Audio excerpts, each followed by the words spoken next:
Welcome back. ಇದು day 9 of 100 day heart challenge. ಇವತ್ತು Saturday vlog. Saturday morning ಬ್ರೇಕ್ಫಾಸ್ಟಿಗೆ ಸಿಂಪಲ್ಲಾಗಿ ಇವತ್ತು ಮಿಲೆಟ್ಸಿಂದು ಬಿಸಿಬೇಳೆಭಾತ್ ಮಾಡಿದ್ದೆ. ಅದು ಶೂಟ್ ಮಾಡೋಕ್ಕಾಗಲಿಲ್ಲ ಬಿಕಾಸ್ ಸ್ವಲ್ಪ ಹರಿಲಿದೆ, ದೇವಸ್ಥಾನಕ್ಕೆ ಹೋಗಬೇಕು ಅಂತ. ಇವತ್ತು ಮಧ್ಯಾಹ್ನಕ್ಕೆ ನಾನು ಇಲ್ಲಿ ಪನ್ನೀರ್ ಟಿಕ್ಕಾ ಮಸಾಲ ಮಾಡ್ತಾಯಿದ್ದೀನಿ. ಇದನ್ನು ಹಾಫ್ ಆನ್ ಅವರ್ ಮ್ಯಾರಿನೇಟ್ ಮಾಡ್ಕೊಂಡಿದ್ದೆ. ಮೊಸರು ಜೊತೆಗೆ ಖಾರ ಪುಡಿ, ಧನಿಯಾ ಪುಡಿ, ಆಮೇಲೆ ಕಸೂರಿ ಮೇಥಿ, ಪನ್ನೀರ್, ದೊಣ್ಣಮೆಣಸಿನ್ಕಾಯಿ ಮತ್ತು ಈರುಳ್ಳಿನ ಕಟ್ ಮಾಡಿಕೊಂಡು ಹಾಕಿಬಿಟ್ಟು ಉಪ್ಪು ಜೊತೆ ಹಾಕಿಬಿಟ್ಟು ಇದನ್ನು ಒಂದು ಮ್ಯಾರಿನೇಟ್ ಮಾಡ್ಕೊಂಡಿದ್ದೆ. ಇಲ್ಲಿ ನಾನು ನಿಮಗೆ ಮಿಲೆಟ್ಸ್ ದೋಸೆ ಮಾಡೋದನ್ನು ತೋರಿಸ್ಕೊಡ್ತಾ ಇದ್ದೀನಿ. ನಾನು ಯೂಶ್ವಲಿ ಮಾಡೋದು ಇಲ್ಲಿ 2 ಟೈಪ್ ಆಫ್ ಮಿಲೆಟ್ಸ್ ತೊಗೊಂಡಿದ್ದೀನಿ. ಒಂದು ಬ್ಯಾನಿಯಾರ್ಡ್ ಮತ್ತು ಕೊಡೋ ಮಿಲೆಟ್. ಸೊ ಎರಡು ಒಂದೊಂದು ಕಪ್ ಮಿಲೆಟ್ಟಿಗೆ ಹಾಫ್ ಕಪ್ ಆಫ್ ಉದ್ದಿನಬೇಳೆ ತೊಗೊಂಡು ನಾನು ನೆನೆಸಿದ್ದೀನಿ. ಅವತ್ತು ಸ್ವಲ್ಪ ಸಂಜೆ ಡರ್ಮಟಾಲಜಿಸ್ಟ್ ಕನ್ಸಲ್ಟ್ ಮಾಡಬೇಕಿತ್ತು.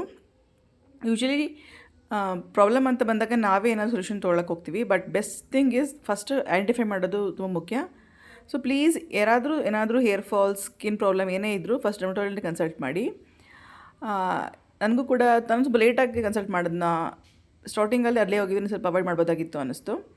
ಮನೆಗೆ ಬಂದ್ವಿ, ಬಿಗ್ ಬಾಸ್ ನೋಡಿದ್ವಿ, ಡೇನ ಮುಗಿಸಿದ್ವಿ. ಬಾಯ್.